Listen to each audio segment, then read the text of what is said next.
Hello friends, welcome to new student lecture video from medical lab tech Subra.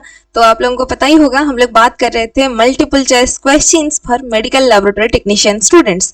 तो बहुत सारे vacancies जो है वो ऑलरेडी आ चुका है और आगे भी ऐसे ही बहुत सारे वैकेंसीज आएगा। तो इसीलिए आप लोगों को कंसेप्ट के साथ साथ मल्टीपल चॉइस क्वेश्चंस भी प्रैक्टिस करना है, क्योंकि ऐसे ही प्रैक्टिस करते रहेंगे अगर आप लोगों के लिए कोई भी एग्जामिनेशन जो है वो टफ नहीं होगा। ठीक है, तो चलिए आज का जो सेशन स्टार्ट करते हैं। But before that, if you are new to my channel then subscribe to my channel and don't forget to hit that like button। अगर आप लोगों को वीडियो अच्छा लग रहा है तो, आप लोगों को कुछ नॉलेज मिल रहा है तो, और ऐसे ही मैं आप लोगों के लिए वीडियो जो है आप लोगों के लिए ऐसे ही वीकली लेके आऊंगी। ठीक है, इसीलिए नोटिफिकेशन जो आइकन है, बेल आइकन है, उसको अच्छे से दबा देना ताकि जब भी मैं एक नया सा अपडेट दूं आप लोगों के पास जल्दी जाके पहुंच जाए। ठीक है, तो फिर विदाउट एनी डिले चलिए स्टार्ट करते हैं आज का जो पहला question. So the first question here is, जैसे कि आप लोगों को दिखाई दे ही रहा होगा, so the first question here is, indirect positive in वेंडरवर्ग reaction indicates the presence of unconjugated bilirubin, conjugated bilirubin, bile salt, total bilirubin। So question here is indirect positive होना चाहिए, पॉजिटिव भी होना चाहिए, इनडायरेक्ट भी होना चाहिए इन वेंडरबर्ग रिएक्शन। तो पहले आप लोगों के लिए ये पूछा है क्वेश्चन कि वेंडरबर्ग रिएक्शन क्या होता है। ये जो वेंडरबर्ग रिएक्शन होता है ये क्या चीज होता है? क्या गाइस आप लोगों को ये पता है वेंडरबर्ग रिएक्शन क्या होता है? So van den Bergh reaction is a test to detect for, obviously it is to detect for bilirubin. जो बिलिरुबिन होता है हमारा, जैसे कि आप लोगों को पहले से मैं ऑलरेडी आप लोगों को बता चुकी हूँ कि हमारा जो हीमोग्लोबिन होता है, हीमोग्लोबिन ब्रेकडाउन होता है जब, it will divide into heme part as well as the globin part, whereas the globin part is the protein part, where the heme part is the iron part. That iron part of the hemoglobin will convert itself into biliverdin and finally it will convert into bilirubin and it will enter to the liver where it will be conjugated। ठीक है, so this is the total transport of formation of bilirubin as you can say here।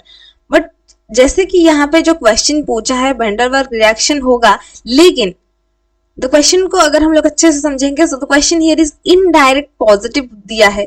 तो Vandenbergh reaction होता है हमारा to detect और to identify the bilirubin. But यहाँ पे options जो दिए हैं आप लोगों को, अनकंजुगेटेड बिलिरुबिन दिया है, कंजुगेटेड बिलिरुबिन भी दिया है, as well as total bilirubin भी दिया है। तो क्या हो जाएगा इस क्वेश्चन का आंसर? कौन सा वाला बिलिरुबिन हो जाएगा? सो यहाँ पे मैं आप लोगों को बता दूं, वेंडरबर्ग रिएक्शन अगर डायरेक्ट होता, डायरेक्ट वेंडरबर्ग रिएक्शन अगर होता, ये डायरेक्ट पॉजिटिव वेंडरबर्ग रिएक्शन अगर होता तो ये डिटेक्ट करता the presence of conjugated bilirubin, conjugated bilirubin. लेकिन जब ये पूछा है आप लोगों को इनडायरेक्ट पॉजिटिव वेंडरबर्ग रिएक्शन, यानी पॉजिटिव तो होगा, डायरेक्ट होगा या इनडायरेक्ट होगा। डायरेक्ट अगर होता है so that will B conjugated bilirubin. If this is indirect it means so the answer will be unconjugated bilirubin। जो unconjugated bilirubin होगा, ये जो होता है इसका प्रेजेंस को दिखाने के लिए we see the indirect positive in van den Bergh reaction. ठीक है, ये क्वेश्चन सब लोगों को समझ में आया? ठीक है, तो ये होता है फर्स्ट क्वेश्चन का आंसर हो गया हमारा अनकंजुगेटेड बिलिरुबिन। सो यहीं पे थोड़ा सा पिक्चराइजेशन करके देख लेते हैं van den Bergh reaction. So direct reaction is soluble in nature, diazotized sulphanilic acid formation होता है। कंजुगेटेड बिलिरुबिन अगर रहता है so that will form the azobilirubin which will show you the reddish purple और colour.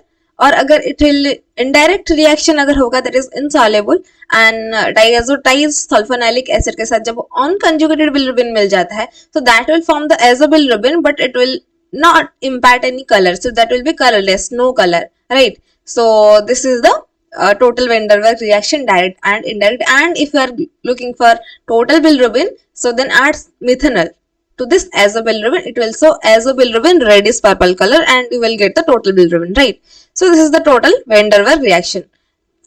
So this is something extra you should know. Specific reaction to identify the increase in serum bilirubin, and normal serum gives a negative Vanderbilt reaction, obviously, right? So this is the diazotized sulfonilic acid.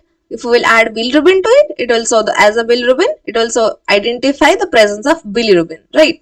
So next question है, what is the breakdown product of phosphocreatine? Breakdown product of phosphocreatine. So what is phosphocreatine? You should know that. So the options are chitin, creatinine, creatine, keratin. So there is a difference between creatine and creatinine, right? So question जैसे कि पूछा है phosphocreatine के बारे में. So if will see what is a phosphocreatine, that is a phosphorylated form of creatine. Phosphocreatine is the creatinine phosphate. Creatinine phosphate is the phosphocreatine, and this is the phosphorylated form of creatinine. Also, you can say this as. So, if it will break down, so what will be the product? So, you can guess that chitin not possible. Keratin is also not possible. You may be confused between this creatinine as well as creatinine. ठीक है. तो इस question का answer क्या होगा ये आप लोगों को अगर पता है कमेंट सेक्शन में बिल्कुल बता सकते हैं.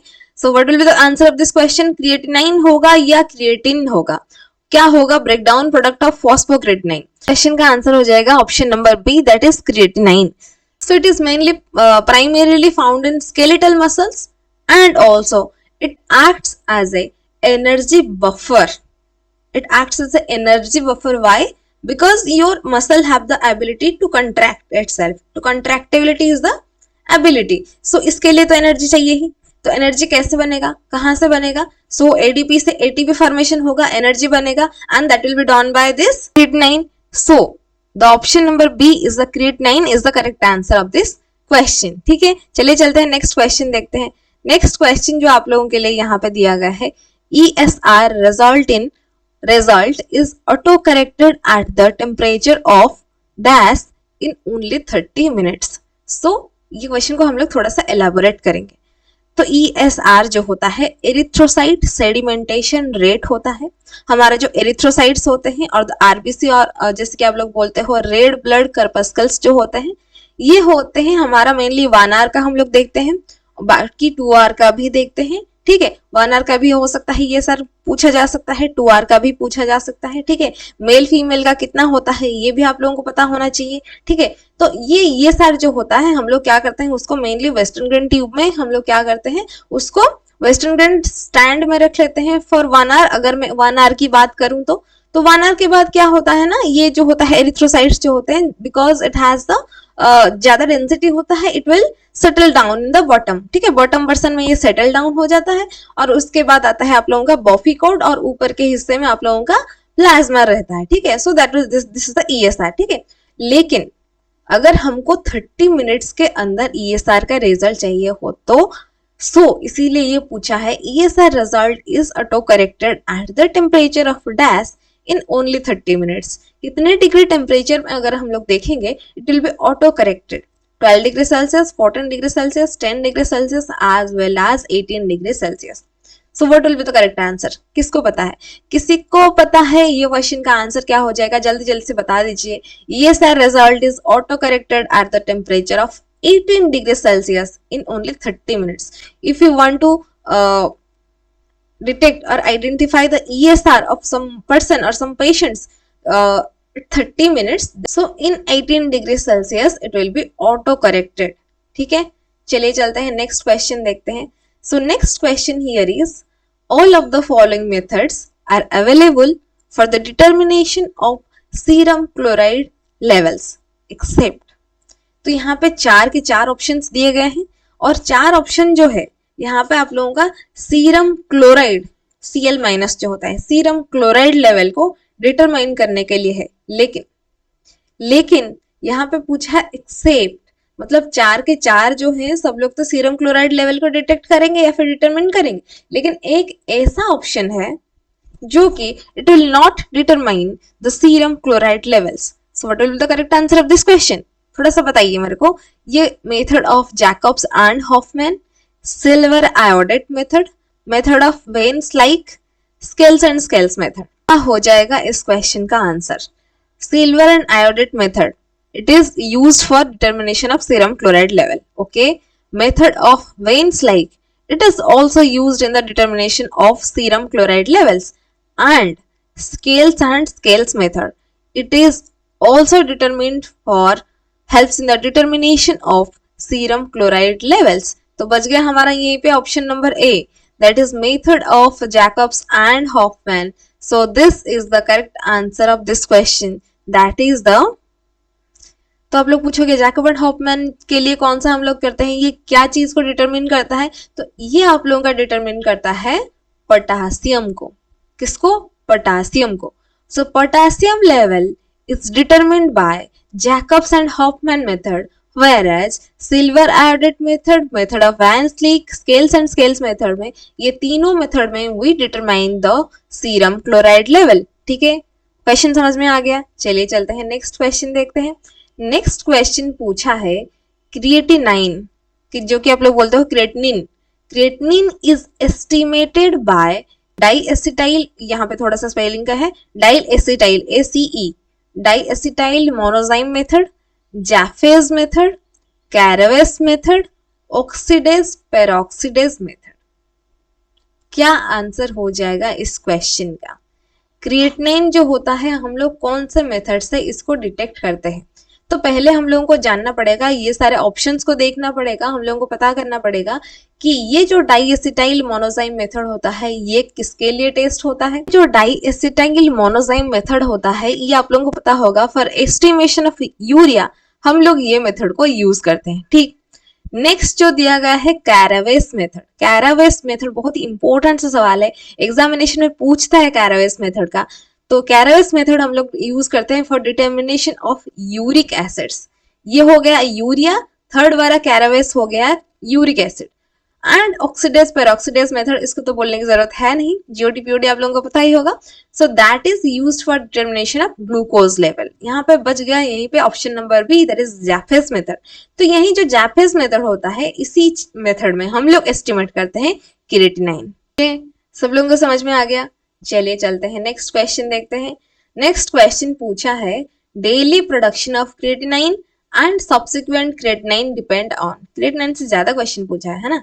तो daily production of creatinine and subsequent creatinine depend on BMI, hydration level, protein intake, muscle mass. ये चार ऑप्शन में से तो आप लोगों को ऐसा कुछ ऑप्शन चूज करना पड़ेगा वही चीज जिसके ऊपर डिपेंड करता है daily production of creatinine and subsequent creatinine. BMI का मतलब होता है बॉडी मास इंडेक्स. तो बॉडी मास इंडेक्स को अगर हम लोग देखेंगे जनरली उसे हम लोग कैसे कैलकुलेट करते हैं. So it is weight in kgs divided by square of height in metres. ठीक है, तो इसको हम लोग BMI और द बॉडी मास इंडेक्स हम लोग इसे कैलकुलेट करते हैं. नेक्स्ट ऑप्शन में दिया है हाइड्रेशन लेवल, नेक्स्ट ऑप्शन में दिया है प्रोटीन इंटेक एंड फाइनली दिया है मसल मास. तो आप लोगों का डेली कितना प्रोडक्शन होता है क्रिएटिनाइन आप लोगों का ये किसके ऊपर डिपेंड करता है? बॉडी मास के ऊपर, मसल मास के ऊपर, आपने कितना बॉडी आपका हाइड्रेटेड है या फिर आप लोग कितना प्रोटीन ले रहे हो, किसके ऊपर डिपेंड करता है? So it mainly depend on option number D, that is muscle mass. आपका जो, जैसे कि मैंने लास्ट पिछले क्वेश्चन में मैंने बताया था, सो इट इज प्राइमरीली ये आप लोगों का स्केलेटल मसल में काम करता है. सो इसीलिए मसल मास के ऊपर आप लोगों का डिपेंड करता है daily production of creatinine and subsequent creatinine depend. ठीक है, तो ऑप्शन नंबर डी हो जाएगा इसका करेक्ट आंसर. चलिए नेक्स्ट क्वेश्चन देखते हैं. नेक्स्ट क्वेश्चन जो है आप लोगों के सामने ये पूछा है, आप लोगों को दिखाई दे ही रहा होगा. So all of the following precautions are followed during maintenance of the microscope except. यहाँ पे जो चार ऑप्शंस दिए गए हैं, ये चार के चार ऑप्शंस जो है ये हम लोग when we are maintaining our microscope, जो हम लोग मेनली माइक्रोस्कोप यूज करते हैं इन आवर लेबोरेटरी, तो ये सारे प्रिकॉशंस हम लोग यूज करते हैं. लेकिन एक ऐसा ऑप्शन है जिसे हम लोग यूज नहीं करते हैं और वो वाले ऑप्शंस को आप लोगों को बताना है. ठीक, xylene is commonly used to clean the microscope. Always visually adjust the head of the lens about 1 mm or so above the cover slip. मतलब इसका मतलब ये होता है जब हम लोग फोकस कर रहे हैं, जिसको हम लोग एडजस्ट कर रहे हैं जो ऑब्जेक्ट को, उसके बाद जो लेंस है, जो हेड ऑफ द लेंस है उसके ऊपर जो है ऑब्जेक्टिव लेंस के साथ जो ऑब्जेक्ट का जो है कवर स्लिप के बीच में डिस्टेंस 1 mm का होना चाहिए. नहीं तो अगर ये इसके साथ अटैच हो जाएगा तो हम लोगों को कुछ भी नहीं दिखेगा. तो दैट इज अ प्रिकॉशन. ठीक है, ये आप लोगों को लेना ही पड़ेगा. नेक्स्ट ऑप्शन में दिया गया है the eyepiece should not be removed from the microscope for a long duration. तो हमारा जो माइक्रोस्कोप होता है, अगर हम लोग उसका पार्ट्स ऑफ माइक्रोस्कोप को देखेंगे, we have a eyepiece, right, and we have a objective lens which is present near the object. We have a stage, we have coarse adjustment, we have fine adjustment. There are various parts of a microscope are there. So option number C पे बताया है जो eyepiece होता है, जो eyepiece lens होता है जिससे हम लोग देखते हैं, वो लेंस को हम लोग ज्यादा टाइम तक रिमूव करके फ्रॉम द माइक्रोस्कोप नहीं रखना चाहिए, उसको उसी के अंदर में ही रखना चाहिए. ठीक, नेक्स्ट ऑप्शन में दिया गया है always turn off the light when not using the microscope. Obviously तो हम लोगों का एडवर्टाइजमेंट भी रहता है कि इलेक्ट्रिसिटी हम लोगों को सेव करना होता है, लेकिन ये तो भले माइक्रोस्कोप है, ठीक है। तो माइक्रोस्कोप के अंदर में turn off the light always when you are not using the microscope, जब आप लोग माइक्रोस्कोप को यूज नहीं कर रहे हैं तो आप लोगों को वो वाली लाइट को ऑफ कर देना पड़ेगा, ठीक है। ये 4 के 4 ऑप्शंस आप लोगों को मिल गए हैं। आप लोग बताइए इस क्वेश्चन का आंसर क्या हो जाएगा। सो ये 3 जो जैसे कि आप लोगों को दिखाई दे रहा होगा option number B, C and D, ये तीनों के तीनों is used, we take this precautions for maintenance of the microscope, but we don't use xylene to clean the microscope. We used alcohol as a disinfectant to clean the microscopes, and we also have the lens paper, but we don't use the xylene as a commonly we don't use xylene to clean the microscope, ठीक है। इस question का answer मिल गया सब लोगों को, option number A हो जाएगा इस क्वेश्चन का आंसर, ठीक। चलिए चलते हैं नेक्स्ट क्वेश्चन देखते हैं। नेक्स्ट क्वेश्चन पूछा है यहीं पे, bilirubin is the एक्सक्रीटोरी product formed by the catabolism of. Bilirubin जो है एक्सक्रीटोरी प्रोडक्ट किसका है, प्यूरिन का, यूरिक एसिड का, पिरिमिडिन का या हिम का। प्यूरिन का अगर हम लोग बात करें, प्यूरिन से प्यूरिन अगर हमारा जो होता है उसका एक्सक्रीटोरी प्रोडक्ट क्या हो जाएगा प्यूरिन का, it will be the uric acid. Mainly इसका फॉर्मेशन कहाँ पे होता है, लीवर पे होता है, and it is excreted in kidney. ये चीज आप लोगों को ध्यान में रखना होगा। नेक्स्ट ऑप्शन में दिया गया है यूरिक एसिड्स। यूरिक एसिड्स को अगर देखेंगे वो तो यूरिक एसिड है, ये तो प्यूरिन जब ब्रेक डाउन होता है तभी यूरिक एसिड्स बनते हैं, ठीक है। पिरिमिडिन जब कैटाबोलाइज होगा तो उसका एक्सक्रीटोरी प्रोडक्ट क्या बनेगा, एमोनिया बनेगा, एमिनो एसिड्स बनेगा, थोड़े अमाउंट में कार्बन डाइऑक्साइड भी रिलीज होता है। सो ये होता है एक्सक्रीटोरी प्रोडक्ट ऑफ पिरिमिडिन। अगर हम लोग हीम की बात करें, हीम जो होता है आप लोगों का, जैसे कि मैं ऑलरेडी आप लोगों को बता चुकी हूँ, हीमोग्लोबिन जो होता है वो डिवाइड होता है heme as well as globin part में।